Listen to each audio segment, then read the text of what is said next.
잘못했습니다. 잘못했습니다. 라는 제목으로 하나님 말씀 증거하도록 하겠습니다. 오늘 창세기 38장 본문을 읽으면서 뭐 이렇게 느닷없는 본문이 다 있나 이런 느낌을 받습니다. 거북한 이야기가 삽입되어 있습니다. 시아버지하고 며느리 사이에서 아기가 태어나는 그런 이야기입니다.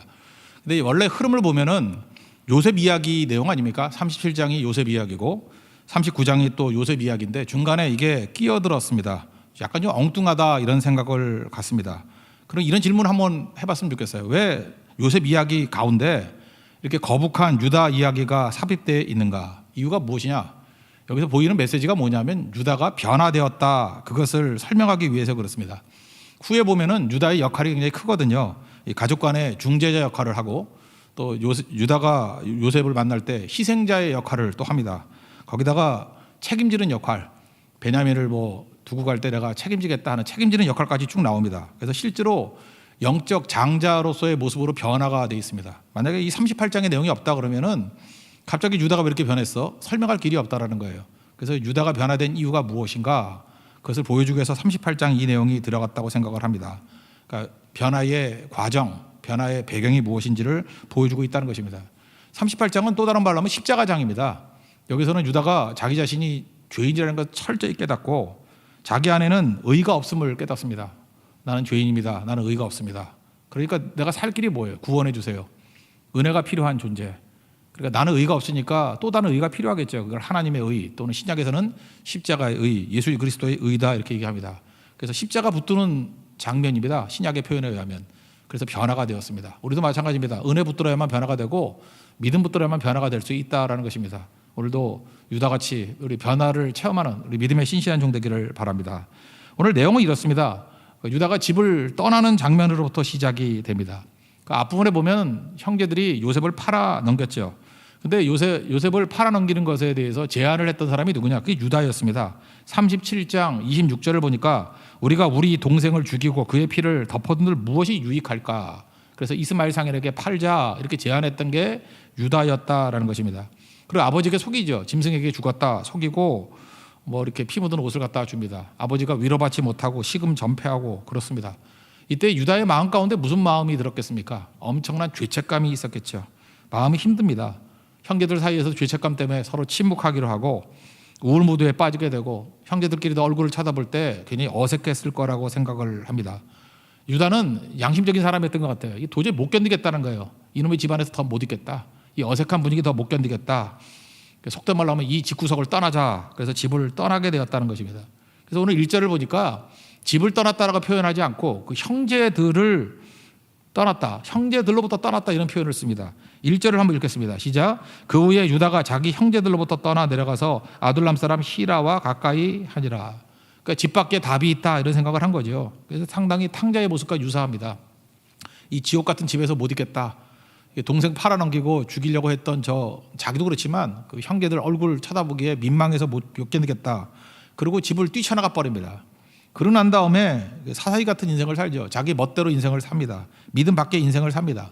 계속해서 아둘람 히라가 나오는데 이방인 친구, 요즘식으로 얘기하면 예수 믿지 않는 친구를 사귀어서 그와 함께 계속해서 돌아다니고 있습니다. 나중에는 그 가나안 사람 수아의 딸이라 그러는데 아내 이름은 나오지도 않습니다. 수아의 딸과 정식 결혼한 것 같지 않아요. 그냥 눈 맞아가지고 동거 형태로 살았던 것 같습니다. 그냥 살았던 것 같습니다. 결혼했다는 얘기도 없고요. 아들 셋을 낳습니다. 첫 번째 아들이 엘이고 두 번째가 오난, 세 번째가 셀라 이렇게 세 사람을 낳습니다. 근데 그가 살던 곳의 이름이 거십인데 이거 히브리 말 뜻이 뭐냐면 실망시키는 곳 그런 뜻입니다. 거십. 그러니까 상징적인 의미가 있죠. 자기 멋대로 살았더니 만족이 있었던 게 아니라 실망밖에 없더라. 오히려 목마름이 있는 곳이더라. 그래서 거십 이렇게 얘기를 합니다. 한 2절부터 5절까지 한번 읽겠습니다. 시작. 유다가 거기서 가나안 사람 수아라 하는 자의 딸을 보고 그를 데리고 동침하니 그가 임신하여 아들을 낳음에 유다가 그의 이름을 엘이라 하니라. 그가 다시 임신하여 아들을 낳고 그의 이름을 오난이라 하고 그가 또 다시 아들을 낳고 그의 이름을 셀라라 하니라. 그가 셀라를 낳을 때 유다는 거십에 있었더라. 만족도 없고 실망감만 있었더라. 답답해서 집을 떠났는데 더 답답하더라. 그런 뜻인 것 같습니다. 우리 이게 공동체를 떠난다는 게 무슨 뜻이죠? 우리식으로 얘기하면 그냥 너무 답답해서 잠시 교회를 떠난다 이런 사람들이 있을 수 있죠. 교회를 떠난다. 그러면 해결되는 게 아니라 불행의 연속일 가능성이 큽니다. 오히려 뒤죽박죽이 돼버리고 꼬이고 또 꼬이고 힘든 일 때문에 떠나갔는데 더 힘든 일의 연속일 수 있다라는 것입니다. 거기서 며느리 삼았습니다. 큰 아들 엘인데 다말이라는 며느리를 삼아서 아들과 결혼을 시켰습니다. 근데 이유는 몰라요. 악함으로 죽였다 그래요. 그러니까 신앙적인 삶은 아니었던 것 같죠. 첫째가 죽었습니다. 그래서 당시에는 형사 취수라는 게 있죠. 형이 죽으면 취수, 그 형수를 데리고 동생이 산다 그런 뜻이거든요. 형사 취수. 그러니까 두 번째 오난에게 들여보냈습니다. 근데 오난은 굉장히 이기적인 사람이에요. 어차피 형의 아들을 될 건데 내가 남 좋은 일 시켜서 뭐해. 그래서 이기적인 생각으로 임신 못하도록 했습니다. 하나님이 보시기에 그게 악해서 그도 죽습니다. 그래서 첫째 죽고 둘째 죽습니다. 이제는 유다의 마음 가운데 걱정, 두려움이 엄습해 오는 거죠. 이 여자는 남편 죽이는 여자구나. 1번도 죽이고 2번도 죽이고 3번 셀라까지 줬다가 다 죽이면 난 아들이 하나도 없지 않나, 뭐 이런 생각이 들었던 것 같습니다. 그래서 말로는 좋게 얘기하죠. 친정 가라. 그리고 셀라 3번째 아들이 너무 어리니까 장사하고 난 다음에 연락하겠다. 이게 좋은 말의 표현이지 핑계지 실제로는 쫓아내버리는 것과 마찬가지라고 생각을 합니다. 근데 여기서 끝난 게 아니었죠. 하여튼 이런 식으로 그 다말에게서 이런 절망적인 그런 결정을 내리게 되었다는 것입니다. 11절 다 같이 읽겠습니다. 시작.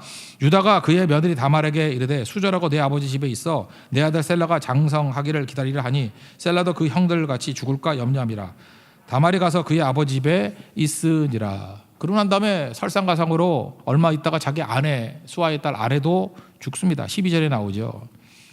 교회를 떠난 삶, 신앙 공동체를 떠난 삶이 이렇다라는 것입니다. 편치 않습니다. 그냥 자기가 유복할 줄 알고 떠났는데 첫째 아들 죽고 둘째 아들 죽고 그죠, 아내도 죽고. 왜 그렇습니까? 기준도 없고 어떤 틀도 없고 그러다 보니까 다 뒤죽박죽이 돼버린다는 거예요. 우리 많은 사람들이 요즘에 공동체 기피 현상이 있습니다. 더 쉽게 하면 교회 기피 현상이 있어요. 그래서 가서 예배만 딱 드리지 사람 만나는 것도 싫고 요즘같이 코로나 시대니까 얼마나 좋나, 비대면 예배로 드리면 되는 거야, 뭐 이렇게 생각하는 사람들도 있다고 생각을 합니다. 그러나 잊지 마십시오. 넘어져도 교회 울타리 안에서 넘어져야 살 길이 있는 거지 함부로 떠나서는 안 된다는 거예요. 과거에 10몇 년 전에 저는 그 외국 집회 하다 보니까 외국 이민자들의 생활을 많이 봤습니다. 이민 가시는 분 중에 이런 분들이 있습니다. 행복을 찾아서 이민 가는 분들이 많아요. 그러니까 우리 한국 사회가 답답하다는 거예요. 그러니까 인간관계 치여가지고 이민 가신 분들이 있다니까요. 그런 사람들은 교제도 끊어버리고 한국 사람도 안 만나고요. 그냥 좀 돈도 있고 성공하신 분들 가운데 그런 분들이 꽤 있어요. 그래서 자기 가족끼리만 삽니다. 그러니까 관계가 좁아져 버리죠. 그래서 인간이 관계적인 존재라는 걸 그때 알 수 있는데 가족끼리만 있다고 행복한 게 아니거든요. 어떤 다툼과 문제가 생기잖아요. 해결할 수 있는 길이 없어요. 사회 관계망이 없기 때문에. 그러니까 어떤 일이 벌어집니까? 이혼 많이 해요. 그래서 아내가 떠나가 버리고 자식들도 외면해 버리고 나중에 돈은 있는데 성공했던 분인데 나중에는 심각한 외로움에 처하게 되고 또 쫓겨난 인생이 돼버리고 나이는 들고 공동체 없는 비극 이런 걸 맛보게 됩니다. 나 그 불쌍한 사람들 너무너무 많이 봤어요. 그 특징이 무엇입니까? 그 신앙도 떠나고 뭐 고국도 떠나고 다 떠나버린다는 거예요. 이 신앙 공동체라는 게 이렇게 중요한 것인데 떠나고 나니까 해결되는 게 아니라 꼬이고 또 꼬이는 문제가 있더라는 것입니다. 지금 유다가 그렇게 돼버렸습니다. 집 떠났더니 해결되는 게 아니라 뒤죽박죽이 돼버렸고 고뇌에 찬 인생이 돼버렸고 신앙은 기억만으로만 남아있는 그런 모습이 되더라는 것입니다. 동생 그 요셉을 구덩이에 집어넣었죠. 실제로 지금 유다가 구덩이에 빠져있는 인생입니다. 우리 요셉에게도 배웠죠. 구덩이가 끝이 아니라고. 구덩이에 빠진 유다 여기서 끝이 아니라는 것입니다. 하나님께서 개입하시니까 하나님의 은혜로 말미암아 다시 그가 살아나게 되더라는 것입니다. 오늘 두 사람 살아나는 이야기를 살피겠습니다. 첫 번째는 며느리 다말이 살아나는 거, 또 하나는 유다가 살아나는 얘기입니다. 다말 며느리가 이방인인데도 불구하고 살아났던 이유가 뭐냐? 그는 믿음을 선택했다는 거예요. 마치 룻기에 나오는 룻과 거의 유사합니다. 그죠? 그는 어떤 이런 뭐 비윤리적인 행위다 그런 거에 초점 두지 마시고요. 이 다말에게서 중요한 건 뭐냐면 유다의 신앙이에요. 그러니까 거기로부터 흐르는 믿음을 선택했기 때문에 그렇다는 것입니다. 친정에 갔습니다. 당시 문화에 의하면요, 그냥 재혼하면 문제 없습니다. 뭐 괜히 유다 집안에서 그냥 질질 끌고 말고 뭐 젊은 여자였을 거 아니에요. 다시 재혼하면 될 거다 이런 생각을 합니다. 문화권에서는 문제가 없었다라는 거예요. 그런데 결혼해가지고 다말이 들었던 얘기가 무엇입니까? 이 집안이 만만한 집안이 아니에요. 하나님이 함께하는 집안이라고. 할아버지 그 아브라함이 계셨고 이삭이 있었고 야곱이 있었고 그 아들 유다가 있었던 거 아니에요? 그죠? 하나님께서 함께하시는 이 족장 가문 아닙니까? 그 얘기를 들었을 거라고요. 이건 축복의 계보다, 여기 믿음의 계보다 이 유산을 이어받아야지 이런 마음을 가졌던 것 같습니다. 그래서 그가 이 가정에서 아들을 낳으려고 했던 이유는 그 신앙적인 목적이지 시아버지하고 뭐 관계를 맺은 것이 뭐 성욕이라든지 이기심 뭐 이런 건 아니었던 것 같습니다. 룻도 그랬잖아요. 룻이 그 나오미를 따라왔던 이유가 무엇입니까? 신앙적인 문제 때문에 그래요. 모압 여인 아니에요. 모압으로 돌아가면 우상 숭배해야 되잖아요. 그러니까 내가 어머니 따라가겠다. 신앙적인 결단이었다는 것입니다. 룻기 1장 6절 16절을 보니까 어머니를 떠나면 어머니를 따르지 말고 돌아가라 이렇게 강건하게 말하지 마십시오. 이렇게 어머니에게 권고를 합니다. 어머니 가시는 곳에 가고 머무는 곳에 나도 머물겠습니다. 이유가 뭐냐? 어머니의 백성이 나의 백성이 되고 어머니의 하나님이 나의 하나님이 되시리니. 그러니까 신앙적인 결단이었다는 거예요. 마찬가지로 이 다말도 신앙적인 결단이었던 것 같습니다. 이 집에 믿음의 기업이 있다라는 거예요. 조금 더 찬송했죠. 435장 나의 영원하신 기업, 나의 영원하신 기업, 생명보다 귀하다. 그걸 붙들은 거예요. 이 가정엔 기업이 있다는 거예요. 하나님의 기업이 있다는 거예요. 영원하신 기업이 있다는 거예요. 생명보다 귀하다. 나 이거 절대로 놓칠 수 없다. 그래서 성욕이나 뭐 이익 이것 때문에 따라온 게 아니에요. 영원하신 기업 때문에 따라왔다는 것입니다. 그래서 그걸 가질 수 있는 유일한 길이 뭐였어요? 그 유다와의 임신밖에 없다 이렇게 생각을 한 거죠. 그죠? 윤리적으로 우리가 스토리가 설명이 안 되지만 하나님께서 이것을 또 믿음으로 봤다라는 것입니다. 그의 시아버지 유다를 며느리니까 뭐 알겠죠. 유심히 살펴보는데 성량을 아는 겁니다. 시아버지가 이렇게 별로 상태가 안 좋은 사람입니다. 그래서 얼마든지 창녀와도 관계를 맺을 수 있는 사람이다 이렇게 생각을 했던 것 같아요. 우리도 이 땅을 살아가면서 많은 사람들이 우리를 바라봅니다. 그죠? 나보다 오히려 나를 더 잘 알 수 있습니다. 내가 말하는 거, 내가 행동하는 걸 나는 나를 속일 수 있지만 주변 사람들은 되게 알아요. 그래서 똑똑한 사람들, 똑똑한 사기꾼들은 나를 읽고 함정을 파거나 나를 이용할 가능성이 큽니다. 여기도 그래요. 지금 유다를 다 읽은 거죠. 아내가 죽어서 애도 기간입니다. 그죠? 아내가 죽어서 애도 기간이면 남자들이 좀 정신 차려야 될 거 아니에요? 그런데 어떤 사람이 얘기를 해요. 양털 깎으러 딥나에 왔다고. 그러니까 며느리가 알고 있는 거죠. 이 시아버지는 언제든지 무슨 짓도 할 수 있는 사람이야. 그래서 과부의 옷을 벗어버리고 창녀의 옷을 입고 뭐 유혹이라 그러나요? 몸 파는 거래를 합니다. 그랬더니 뭐 넘어오죠. 그죠? 이렇게 애도 기간에도 얼마든지 창녀하고 들어가서 즐길 수 있는 그런 사람이 유다였다라는 것입니다. 현찰이 없잖아요. 염소 새끼가 한 마리가 뭐 아마 그 가격이었던 것 같은데 염소 새끼 한 마리 준다 그러는데 당장은 없잖아요. 그러니까 담보물을 주라 그랬더니 도장과 끈과 지팡이. 아마도 이게 도장도 이렇게 반지 같은 도장이 있고요.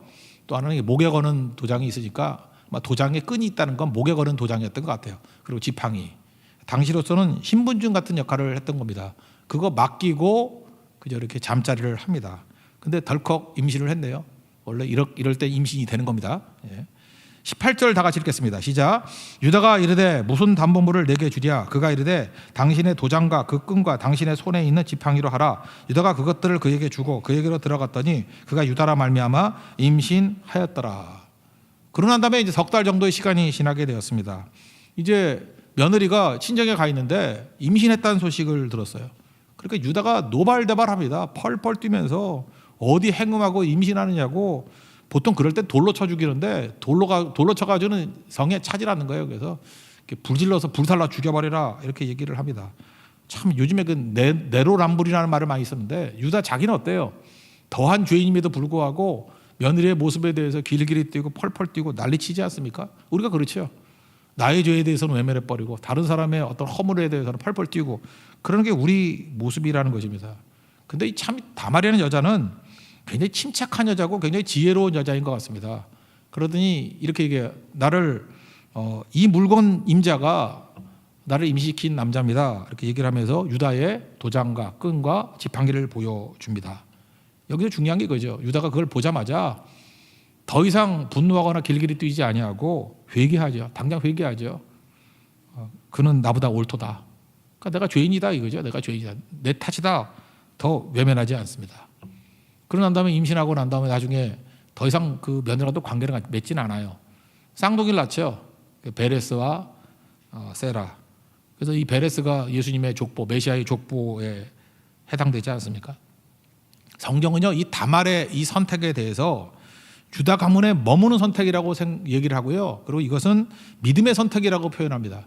특별히 룻기 4장 12절에 보니까 룻이 보아스를 통해서 이제 아기를 갖지 않습니까? 그때 이렇게 얘기를 합니다. 여호와께서 이 젊은 여자로 말미암아 내게 상속자를 주사. 그러면서 비유를 드는 게 뭐냐 하면 내 집이 다말이 유다에게 낳아준 베레스의 집과 같게 하시기를 원하노라.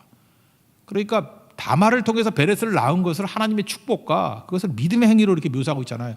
그거 같이 너도 복되기를 원한다 이렇게 얘기를 하고 있습니다. 그러니까 이건 하나님이 인정하시는 믿음의 행위다. 믿음을 선택한 행위다. 이렇게 말하고 있다라는 것입니다. 그리고 마태복음 1장에 보면 예수님 족보에 쭉 나오잖아요. 이 다말을 통해서 베레스를 낳았다는 것이 예수님 족보에도 쭉 나와 있다라는 것입니다. 신약 성경을 보면 이 다말하고 제일 비슷한 여인이 누굴까 생각해 보니까 수로보닉의 여인하고 너무너무 닮은 것 같습니다. 수로보닉의 여인은 어떤 믿음이었습니까? 악조건임에도 불구하고 미친 듯한 믿음이죠. 어떻게 보면 끈질긴 믿음. 예수님 막 거절하지 않습니까? 뭐 듣기 싫은 소리 막 하잖아요. 자녀의 떡을 취하여 개들에게 안 준다. 그러면 그 정도 하면 가야 되는데 그죠? 개들도 주인의 상에서 떨어지는 부스러기를 먹습니다. 견디는 믿음이죠. 저는 견디는 믿음보다는 하나님께서 믿음도 이게 선물로 주신 거거든요. 견뎌지는 믿음이에요. 하나님께서 은혜를 주시니까 이렇게 견뎌지는 거예요. 견뎌지는 믿음을 갖게 되었다면 은혜의 믿음이죠. 은혜의 믿음. 그래서 수로보이는 여인 네 믿음이 크도다 그러고 고침도 받고 그리고 구원도 받고 모든 축복과 은혜를 다 누리지 않습니까? 저는 다말의 모습이 이거라고 생각해요. 최악조건인데도 불구하고 끝까지 믿음을 지키는 거예요. 끝까지 결코 믿음 버리지 않는 거예요. 결코.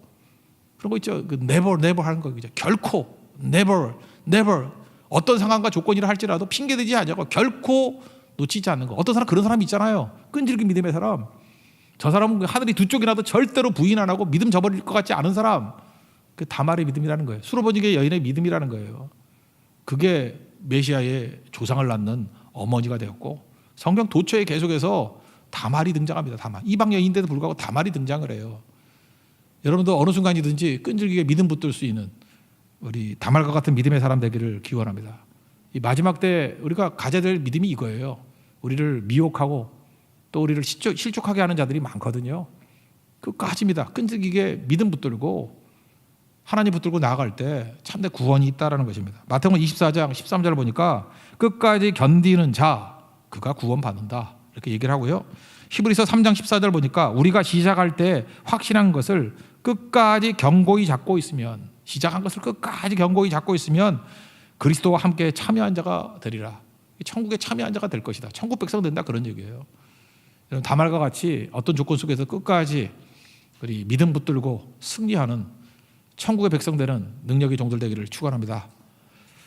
그 다음에 변화된 이제 유다의 이야기를 좀 살폈으면 좋겠습니다. 유다에게서 제일 중요한 건 제가 볼 때 입술의 고백, 이 고백하는 믿음이 이게 중요한 거라고 생각을 합니다.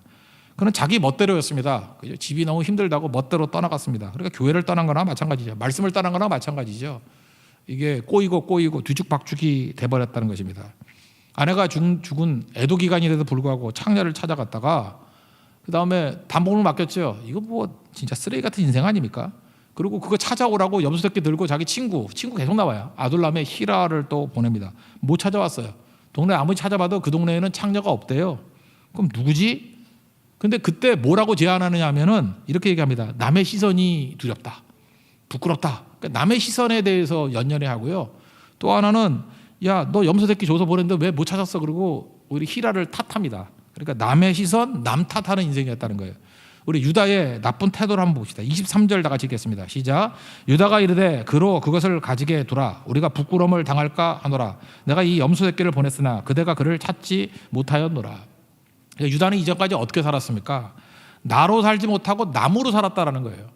그죠? 그러니까 남의 시선에 연연해하는 인생을 살았다는 거예요. 죄악투성임에도 불구하고 그 남들의 시선에 맞는 인생을 살았다라는 거예요. 왜 예수님께서 바리새인을 안 만나주고 창기와 세리들은 만나줬죠? 바리새인들은 자기로 살지 나로 살지 못하니까 맨날 가면 쓰고 사니까 가짜잖아요. 가짜는 안 만나주거든요. 근데 세리와 창기는 죄는 졌지만 진짜잖아요. 나로 살잖아요. I am who I am.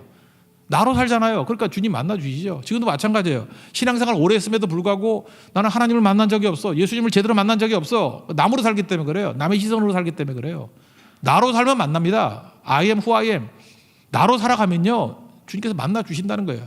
내가 비록 창기고 내가 비록 세리를 할지라도 나로 살아가면 만나주신다는 거예요. 그러니까 나로 살지 못하니까 못 만나는 거죠. 남으로 사는 대표적인 사람이 사울왕 아닙니까? 사울왕. 사무엘상 15장 같은 데 보면은 그 아말렉 진멸하라 이렇게 했는데 진멸 안 했잖아요. 그래서 지금 하나님 앞에 징계받고 혼나야 될 상황인데 이런 위기 상황 속에서도 사울왕의 태도가 어떤지 아십니까? 사무엘상 15장 30절 보니까 사무엘 선지자에게 이렇게 얘기해요. 내가 범죄하였을지라도 범죄했다고는 거 알아야 자기가 청하오니 백성의 장로들 앞과 이스라엘 앞에서 나를 높여주십시오 이렇게 얘기를 해요. 체면이 있지. 내가 잘못했다고 그렇게 말하지 말고 나를 높여주십시오. 나와 함께 돌아가서 내가 당신의 하나님 여호와께 경배하소서. 그러니까 사무엘과 같이 올라가 가지고 좀 폼 좀 나게 해달라는 거예요. 자기를 왕답게 해달라는 거예요. 그러니까 사울은 하나님 앞에 서 있는 의식이 없어요. 항상 남의 시선, 남들이 어떻게 보나. 그러니까 다윗이 승리하고 돌아왔을 때 다윗은 만만, 사울은 천적, 그렇게 열받는 거지. 남의 시선, 남의 노래, 남과 비교하고 사는 인생 아니에요. 그러니까 하나님 앞에 서지 못하는, 유다도 그랬다는 거예요. 이 당시에는 남의 시선, 남 탓, 그러고 살아가는 거죠. 그러니까 자기를 못 사니까 이게 무너지는 인생이죠. 그러니까 하나님 만나지 못하고 바닥을 헤매는 인생이 될 수밖에 없다라는 것입니다. 다말이라는 며느리 때문에 정신 차리죠. 저거 죽여야 돼 그렇게 얘기를 했는데 이 다윗하고 거의 똑같은 얘기죠. 당신이 바로 그 사람이다 뭐 그런 거하고 똑같은 거 아니에요? 나를 임신시킨 남자 누군지 알아요? 이 단번물의 주인입니다. 그랬더니 그게 자기잖아요. 그래서 26절에 이렇게 고백합니다. 그는 나보다 옳도다. 유다가 그것을 알아보고 이르되 그는 나보다 옳도다. 이때 꼬꾸라진 거죠. 나는 죄인입니다. I'm a sinner. 나는 의가 없습니다. 그 얘기 아니에요. 그가 나보다, 이 다말이라는 죄 많은 여인보다 차이가 의롭지 못하다는 건 뭐예요? 나는 의가 없습니다. 그런 얘기죠. 나는 외부로부터의 구원이 필요합니다. 은혜가 필요합니다. 이게 회개죠. 회개. 가룟 유다하고 차이점이 뭐예요? 가룟 유다는 후에 말했지 회개가 없잖아요. 이때 드디어 유다가 회개를 하기 시작합니다. 나로 돌아봐요. 하나님 앞에 서 있어요. 그리고 그는 나보다 옳도다. 회개하기 시작해요. 입술로 고백하기 시작한다고. 그때부터 하나님의 은혜가 밀어닥치고 그의 인생이 변화가 된다는 것입니다. 우리가 다 유다거든요. 믿는다고 하면서 유다 같은 모습이 많아요. 회개의 순간은 어떤 순간인지 아십니까? 입술로 고백하는 거예요. 그는 나보다 옳도다. 이게 십자가 만나는 시간이에요. 나는 죄인입니다. 나를 불쌍히 여기소서. 나를 구원해 주십시오. 이 고백이 필요하다는 것입니다. 사람이 언제 변화되는지 아십니까? 고백할 때 변화가 됩니다. 고백하면요 달라져요. 고백하면은 변화돼요. 내 입술로 고백하게 될 그 순간에 회복이 일어나기 시작하고요. 입술로 고백하기 시작할 때부터 성품이 달라집니다. 우리 그 학교에서 가르치는 선생님들 뭐 그런 얘기 많이 하잖아요. 우리 중학생이나 고등학생들 이렇게 잘못한 애들 불러다가 잘못했습니다. 그래 이렇게 강요를 할 수도 있죠. 네 입술로 잘못했습니다. 그래. 그러면 입술로 잘못했습니다라고 고백하는 애들은 돌아와요. 그런데 많은 순간에 고집 세가지고 죽어도 잘못했다는 소리 안 하죠. 얻어 터지고 그냥 몽둥이가 부러져도 그 나중에 그 큰 인물 됩니다. 악한 것으로 아주 큰 대도가 되든지 하여튼 신문에 나든지 역사에 남든지 그런 애들 돼요. 입술의 고백이 되게 중요한 거거든요. 그리고 예수를 믿어도요 입술로 죽어도 고백 안 하는 사람이 있어요. 하나님 앞에 잘못했습니다 이런 고백 안 하는 거. 여러분 입술로 고백하는 게 중요합니다. 그래야 변화가 나요. 고백하면 변화가 됩니다. 그 몇 년 전에 나왔던 드라마가 있죠. 우리나라뿐만 아니라 요즘에 그 넷플릭스에 나와가지고 외국 사람들도 굉장히 많이 감동을 받는다는 드라마가 있는데 나의 아저씨. 그 앞부분에 보면은 그 상관을 그 박 부장을 뒤에서 욕하는 부하 직원이 있죠. 그러다 들켰어요. 그 이성균한테 들켰어요. 그랬더니 뭐 딴 혼내는 거 아니고 잘못했습니다. 10번 해 그런다고요. 그랬더니 그 남자 직원이 잘못했습니다. 뭐 술에 취했는지 하여튼 10번 하더라고요. 난 참 감동받았어요. 야 이게 그냥 잘못했습니다 인정하는 것도 중요하지만 입술로 잘못했습니다를 10번을 외쳤을 때 그가 변화되는 것 같더라고요. 그러다가 이제 후반부쯤 오면은 이제 여자 주인공이 나오지 않습니까? 지안이라고 아이유가 나오는데 이게 뭐 도청하고 하도 나쁜 짓 했죠.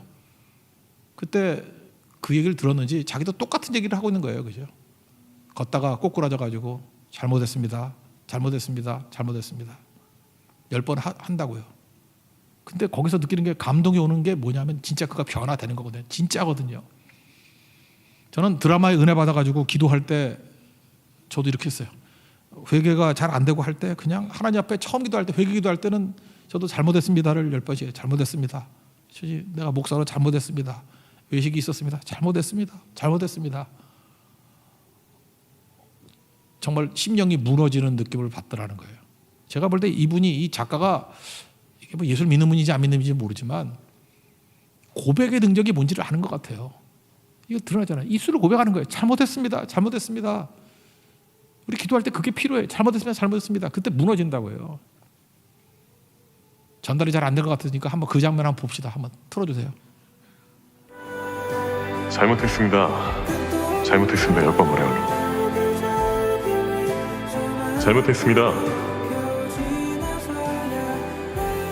잘못했습니다. 10번 말해요.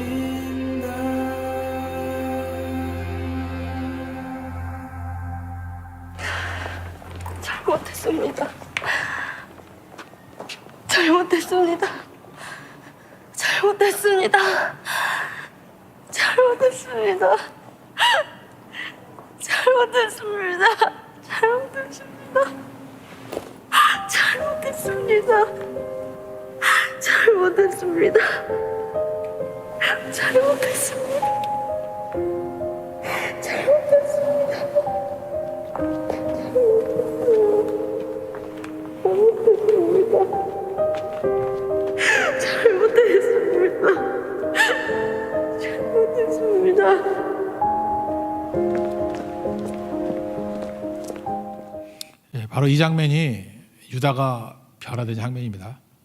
자기 입으로 잘못했습니다 고백하잖아요. 그는 나보다 의롭다. 요한일서 1.9절 보면요, 만약 우리가 우리 죄를 자백하면 그는 미쁘시고 의로사 우리 죄를 사하시며 우리를 모든 불의에서 깨끗하게 하실 것이요. 자백하라는 거예요. 로마서 10장 9절 보니까 내가 만일 내 입으로 예수를 주로 시인하며 또 예수께서 하나님께서 그를 죽은 자 가운데서 살리신 것을 내 마음에 믿으면 구원을 받으리라. 사람이 마음으로 믿어 의에 이르고 입으로 시인하여 구원에 이르느니라. 예수님 굳이 병자 고칠 때도 묻습니다. 낫고자 하느냐? 입으로 시인하기를 원하시는 거예요. 네, 낫고자 합니다. 그때 고쳐주셨어요. 바디메오 맹인에게도 묻죠. 무엇을 해주기를 원하느냐? 입으로 고백하기를 원하잖아요. 보기를 원합니다. 십자가상에서도 오른편 강도가 그러죠. 당신의 나라에 임하실 때 나를 기억하소서. 오늘 내가 나와 함께 낙원에 있으리라. 다 고백이에요, 고백. 그래서 소천하기 전에도 우리 고백하는 거, 이게 중요한 겁니다. 믿는 사람이 고백하는 거지 아무나 고백 못해요. 고백이 나오지도 않아요. 고백할 때 능력과 은혜가 있다라는 거예요. 가이사랴 빌보 고백에서 그러죠. 너는 나를 누구라 하느냐? 베드로가 그러잖아요. 그 주는 그리스도시요 살아계신 하나님의 아들입니다. 고백하잖아요. 이 고백 위에, 이 반석 위에 내 교회를 세운다. 교회는 어떤 곳입니까? 고백하는 사람의 공동체예요. 여러분, 예수님이 나의 의임을 믿습니까? 내가 허물과 죄로 죽었던 지옥 갈 죄인이라는 걸 믿습니까? 예수 외에는 구원이 없다는 걸 믿습니까? 그 고백이 우리를 살리게 된다는 거예요. 유다가 언제 변화됐습니까? 믿음의 고백 이후에 변화가 됐다는 거예요. 고백하면 달라집니다. 고백하면 변화됩니다. 날마다 주님 앞에 잘못했습니다. 나는 죄인입니다. 불쌍하게 주십시오. 은혜를 주십시오. 건져 주십시오. 이 고백이 있는 우리 하나님의 거룩한 종되기를 축원합니다. 자리에서 일어나겠습니다. 세상에서 방황할 때 진행하겠습니다.